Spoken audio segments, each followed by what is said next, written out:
గాయత్రి, ఏంటా కన్నీళ్ళు? అక్క, ఈ 2 సంవత్సరాలు నువ్వు లేని లోటేంటో తెలిసొచ్చిందక్క. నాకు అత్యంత ఆప్తులైనా రక్త సంబంధీకులైనా అమ్మా నువ్వే.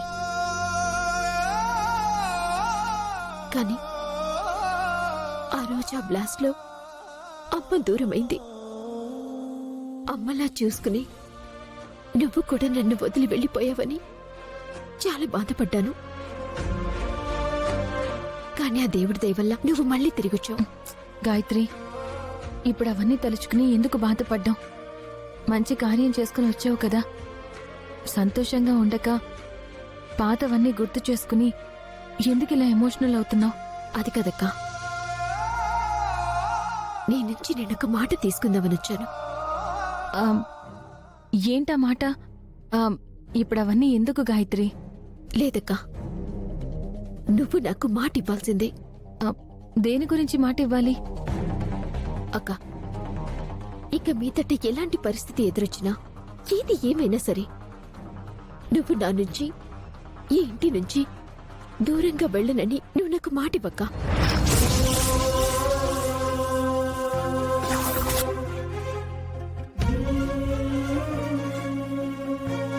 ఏంటక్క ఆలోచిస్తున్నావు? నువ్వు ఈ మధ్య కూడా బావగారి కోసం, బాబు కోసం చెప్పకుండా మరీ వెళ్ళిపోయావు. ఆ రోజు కూడా మేము చాలా బాధపడ్డాము. నేనైతే ఎంత కంగారు పడిపోయానో నాకు మాత్రమే తెలుసు. అందుకే అక్క, నువ్వు నాకు మాటివ్వు. మా నుంచి నువ్వు ఎప్పటికీ దూరంగా వెళ్ళనని మాటివక్క. నేనేదో త్రిపురలాగా 4 రోజులు యాక్ట్ చేస్తే 4 డబ్బులు వస్తాయి, ఆ డబ్బుతో మా అక్క జీవితాన్ని బాగు చేయొచ్చన్న ఉద్దేశంతో వచ్చాను. ఇప్పుడేమో గాయత్రి ఇలా మాట్లాడుతుంది. ఏం చెయ్యాలి? ఏంటక్క ఆలోచిస్తున్నావు? ఓహో, నీ నుంచి బావగారు పాప దూరంగా ఉంటున్నారు, వాళ్ళ గురించి కదా. వాళ్ళు త్వరలోనే తిరిగొస్తారు. చూడు, వాళ్ళు త్వరలోనే తిరిగొస్తారు.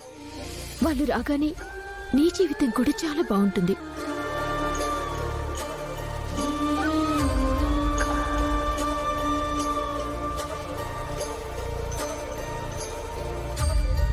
అక్క, నీ దగ్గరున్న చనువుతో, నీ మీదున్న ప్రేమతో నా చేయిపై నీ చేయి కలుపుతున్నాను. అంటే నువ్వు నాకు మాటిచ్చేసినట్టే అక్క.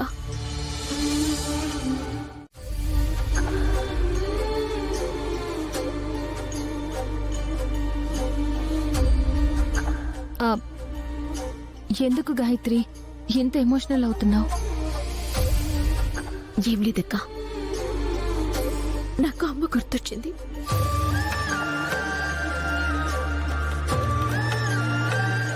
అమ్మలాగా ఇన్ని రోజులు నా వెంట ఉండి నడిపించిన అక్క గుర్తొచ్చింది.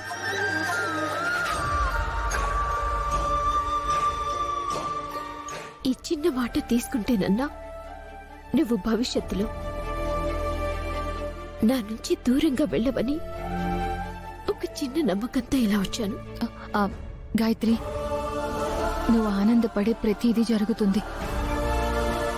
నువ్వు ఈరోజు చేసిన పూజ కూడా ఫలించి త్వరలోనే నువ్వు నీళ్ళోసుకుంటావు. ఎక్కువ ఆలోచించి ఎమోషనల్ అవ్వడం మంచిది కాదు. వెళ్ళి రెస్ట్ తీసుకో.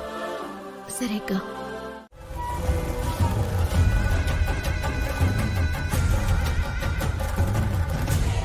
అత్తయ్య, ఏంటి మీరు చేసిన పని? తాళం వేయడం ఏంటి? లేకపోతే ఏం చేయమంటావు? డబ్బులు ఇస్తానని ఎప్పటికీ సమాధానం లేదు. మీ అక్క కాపురం నీకు అవసరం లేదు. మీ అక్క నా కొడుకుని పెళ్లి చేసుకున్న వేళ విశేషం బంగారం లాంటి షాప్ కాలిపోయింది.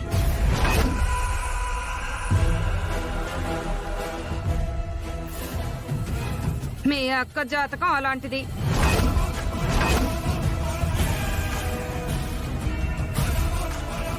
అత్తయ్య, ఇంతకు మించి ఇంకేం మాట్లాడద్దు.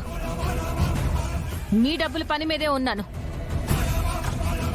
మేమేమి మీ డబ్బులు వదిలేసి పారిపోవట్లేదు.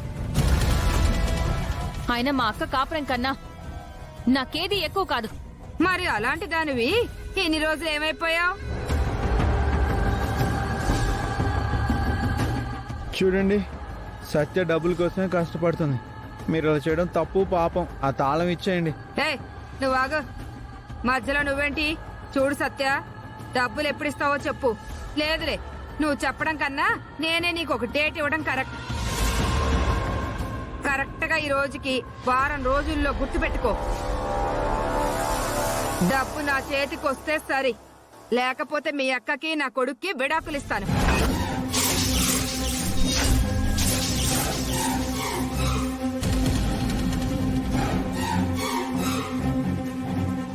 అమ్మా, ఏం చేస్తున్నావు? ఏంటిదంతా? నువ్వు కూడా వచ్చావా? వీళ్ళు సిటీకి వెళ్ళొస్తున్నారు, ఇంట్లో కూడా సరిగా ఉండట్లేదు. అసలు నీ పెళ్ళాం దాని కాపురం నిలబెట్టుకోవడానికి ఏమైనా ప్రయత్నిస్తుందా అంటే అది ఏమీ లేదు. ఇదిగో నీ మరదలు డబ్బులు తీసుకొస్తా, అది చేస్తా, ఇది చేస్తా అని పెద్ద శపథాలు చేసింది. ఇప్పుడేమో నీళ్లు నవ్వులుతూ నుంచుంది. ఇది పద్ధతి కాదమ్మా. ఇలా చేయటం నాకిష్టం లేదు. నీ షాపు తగలబట్టం నీకిష్టమా? అంత ఆస్తి నష్టం జరిగింది ఎవరి వల్ల? ఇదిగో ఈ మహాతల్లి మెడలో తాళి కట్టడం వల్ల.